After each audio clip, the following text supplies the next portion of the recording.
Compañeros y compañeras, en esta ocasión presentamos un video sobre vértigo periférico. Integrantes del grupo: Adriana Castillo, Mauricio Barrera, Freddy Coronel, Max Aeteros y Sandra Lazo. Vértigo periférico. ¿Qué es el vértigo? El vértigo es una ilusión de movimiento del individuo o del entorno provocada por la disfunción o lesión del sistema vestibular. Mecanismo de producción del síntoma de vértigo. Para el mecanismo necesitamos conocer estructuras que se encuentran en las ampollas de los canales semicirculares, los cuales son denominados crestas ampulares, así como también otras estructuras situadas en el utrículo, las cuales toman el nombre de máculas del utrículo.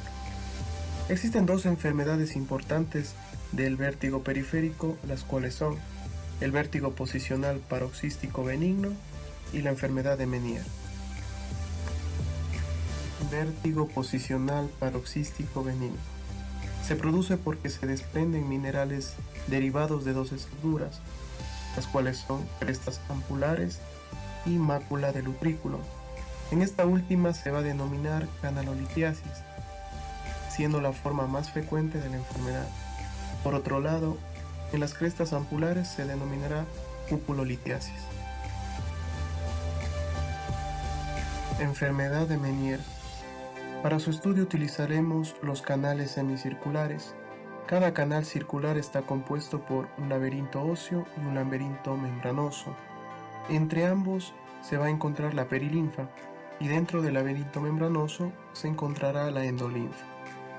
Lo que ocurre es que existe un aumento en la producción de endolinfa o una disminución en su reabsorción.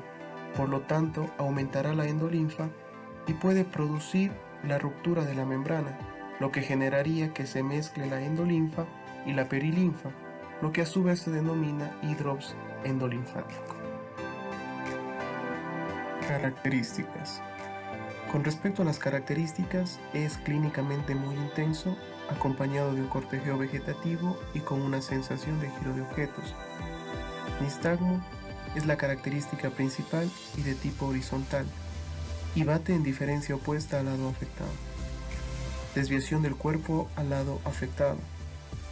Y otra característica esencial es que no debe existir hallazgos neurológicos como pérdida del conocimiento, disartia, diplopía, ni cefalea típica. Sus principales causas son vértigo postural paroxístico benigno, síndrome de Meniere, neuronitis vestibular.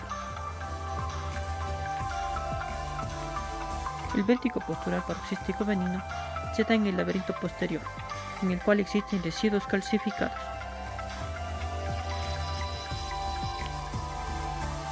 Determinadas posiciones de la cabeza producen un movimiento de los líquidos linfáticos, dando lugar a un vértigo de segundos de duración.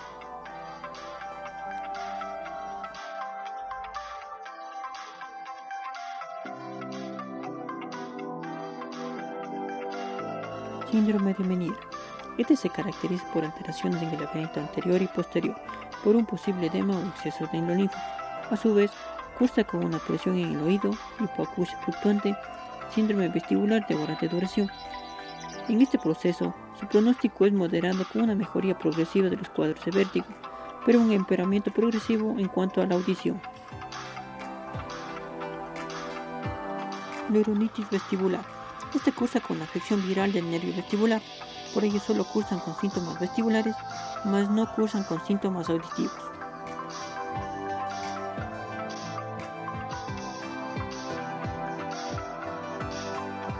Entre los criterios de ingreso hospitalario son intolerancia a la vía oral con riesgo de deshidratación, laberintitis en el que será necesario un tratamiento intravenoso o incluso un drenaje timpánico. Ingreso de pacientes en caso de no tener apoyo familiar con la finalidad de evitar el riesgo de caída.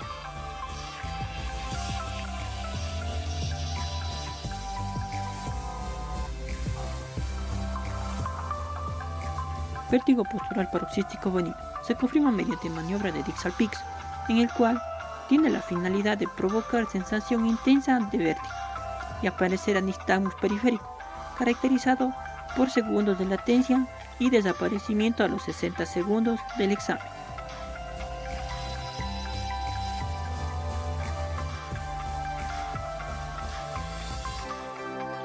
síndrome de Meniere se caracteriza por una tríada episódica, como son vértigo recurrente, hipoacusia fluctuante, acúfeno.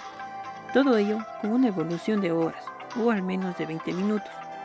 Sin embargo, en algunos cuadros suele estar acompañada de vómitos.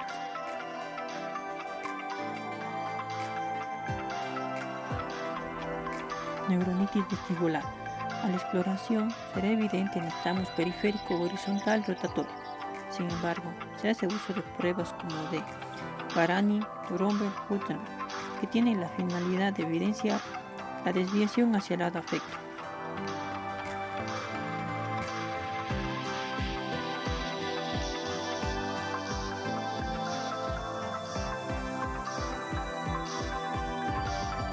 De igual manera, la prueba de Romberg tiene la finalidad de evidenciar la desviación hacia el lado afecto, en tanto que en la neuritis vestibular será característico la desaparición de vértigo en unas semanas. Sin embargo, el nistagmus será al cabo de un mes.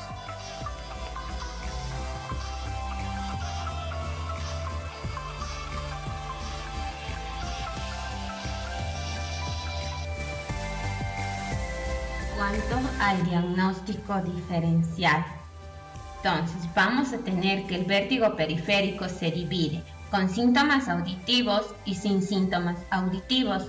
Dentro de los que se encuentran con síntomas auditivos tenemos a la enfermedad de Meniere, también a la fístula perilinfática, que es la comunicación anormal entre el oído interno y el oído medio o la mastoides. Y además también tenemos a la laberintitis, que es la irritación del laberinto habitualmente por un colesteatoma. ¿Qué clínica van a tener? Vamos a tener hipoacusia, tinnitus y vértigo. ¿Cómo lo voy a distinguir? Meniere va a tener la característica de una crisis de 10 minutos a 10 horas, mientras que la fístula perilinfática tiene un transcurso más crónico, incluso de meses, pero también puede presentarse con crisis más pequeñas, justo cuando hay escape de líquido. Entonces, ¿cómo los diferencio? Pues además del tiempo, parte de la clave están los antecedentes.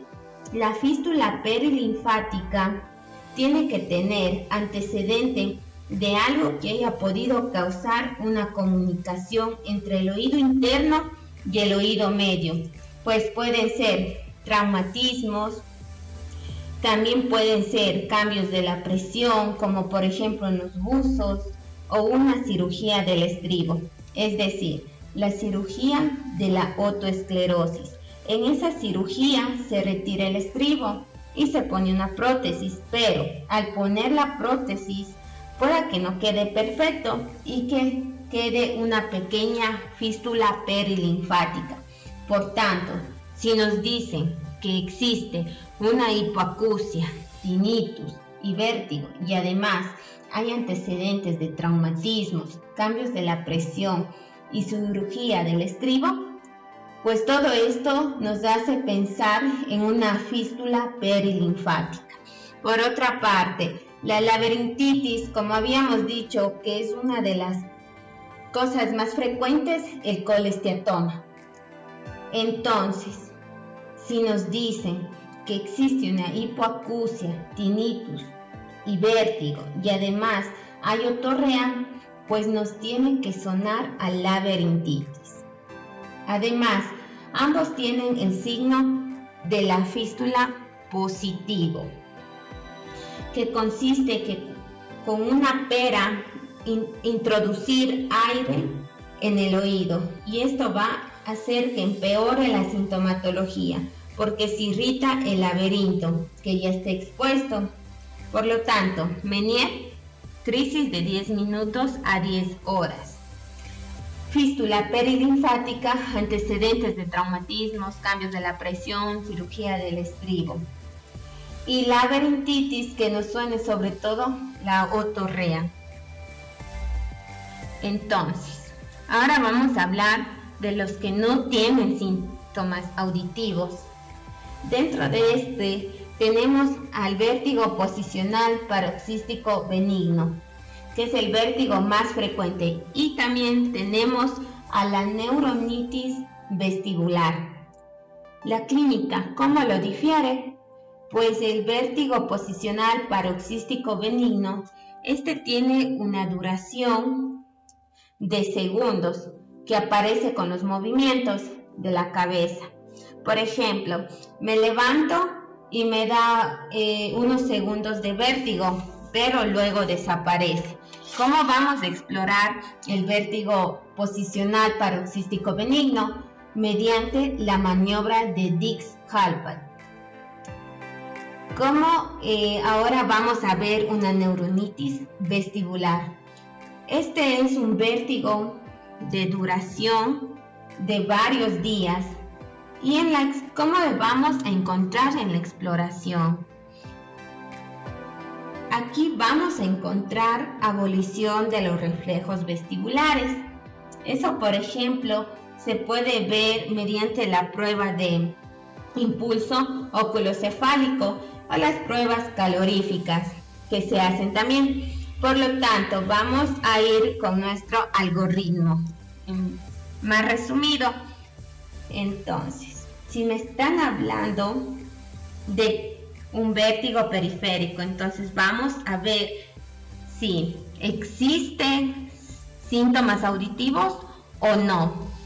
En caso de existir síntomas auditivos, vamos a ver si no hay cambios de la presión o antecedentes de traumatismos o cirugías de estribo. Y si tenemos esto, entonces vamos a pensar en una fístula perilinfática.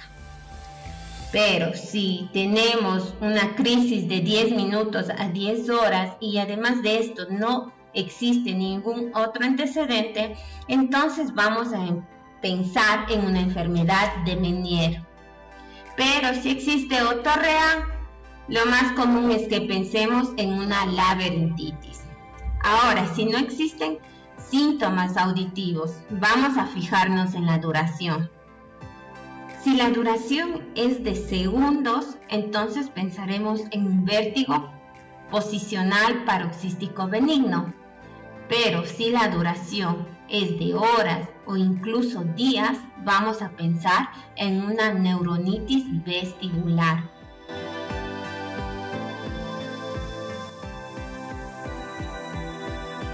En lo referente al tratamiento del vértigo periférico se debe considerar dos tipos de tratamiento: un tratamiento sintomático y un tratamiento etiológico. En el tratamiento sintomático se debe realizar en forma de monoterapia y así evitar mecanismos de compensación vestibular.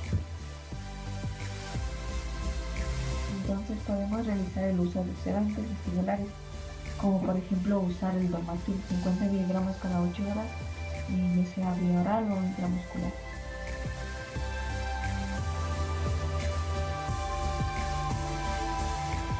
Podemos utilizar también lo que es el Toricam. El Toricam utilizamos 6.5 mg cada 8 horas vía oral o también en forma de supositorio. Tenemos otra opción, por ejemplo el diazepam. El diazepam utilizamos 5 mg cada 8 horas vía oral. Entonces, ¿qué es lo que debe hacer el paciente? El paciente deberá guardar un reposo absoluto y luego debería realizar una movilización precoz, pero esto debe ser a partir del tercer día. ¿Para qué? Para facilitar los mecanismos de compensación vestibular, pero que vayan instaurándose poco a poco.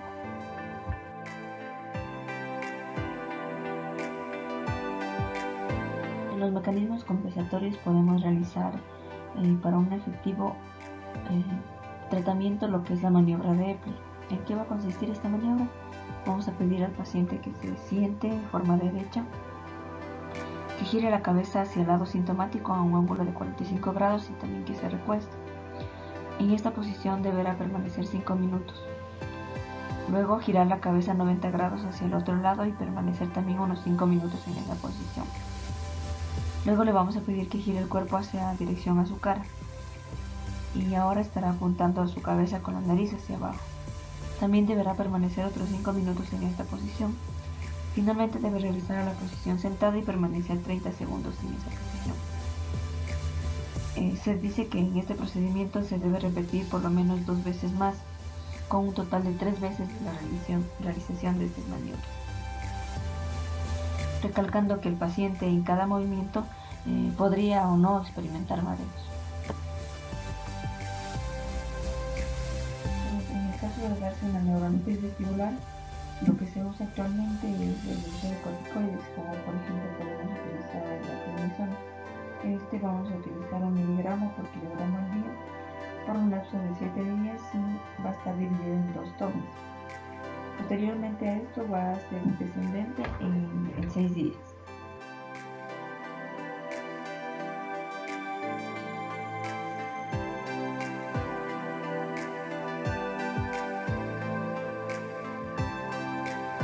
¿Cómo podemos evitar el vértigo periférico?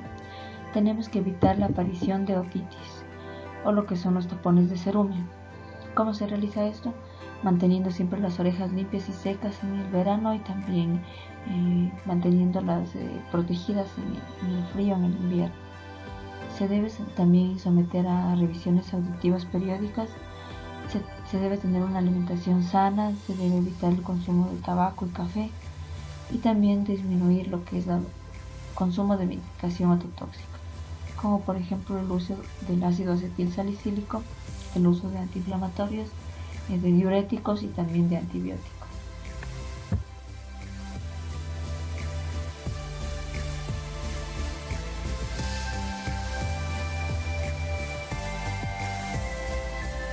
Bueno, vamos a hablar sobre un caso clínico.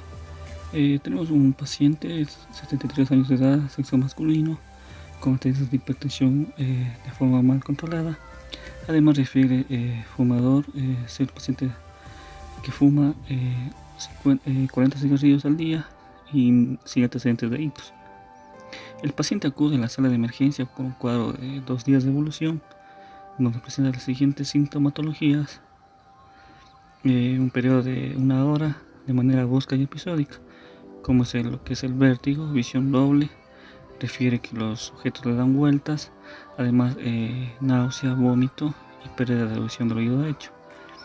El examen físico, el paciente orientado en tiempo, espacio y persona, además mediante una odometría se dio la presencia de hipoacusia en el oído derecho, y lo que el paciente también refería oír sonidos, que se conoce como los tinitos.